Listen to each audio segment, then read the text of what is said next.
Assalomu alaykum. Ismimni sir tutaman. Bu xatni shunchaki yuragimdagi haqiqatni yetkazish uchun yozdim. Balki kimningdir iymoniga sabab bo'lar, balki kimningdir umidini uyg'otar. O'tgan yili hayotim eng og'ir sinovdan o'tdi. Menda ko'krak saratoni borligi aniqlandi. Qo'rquv, siqilish va savollar.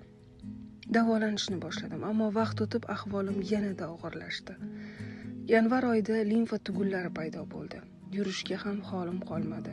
Shifokorlar operatsiya kerak deyishdi. O'sha kunlarda ichimda faqat bir nido bor edi. Allohim, o'zingga topshirdim. Biroz davolanib ko'rishga qaror qildik va operatsiyani kechiktirdik. Keyin tekshiruvlar boshlandi. Oradan kunlar o'tdi.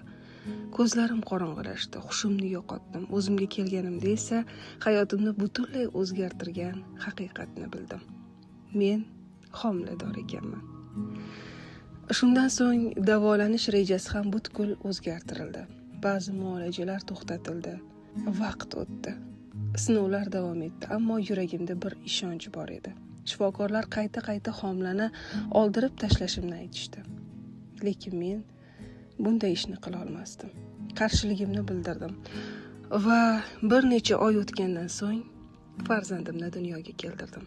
Bugun barcha tahlillarim yaxshi va men hattoki ko'krak bezi saratonidan ham sog'aydim. Farzandim ham sog'lom, yonimda. Bu xatni eshitayotgan har bir inson, agar sizda ham qandaydir bir sinov bo'layotgan bo'lsa, bilingki, mo'jiza bor. Allohning karami keng. Men bunga tirik guvohman.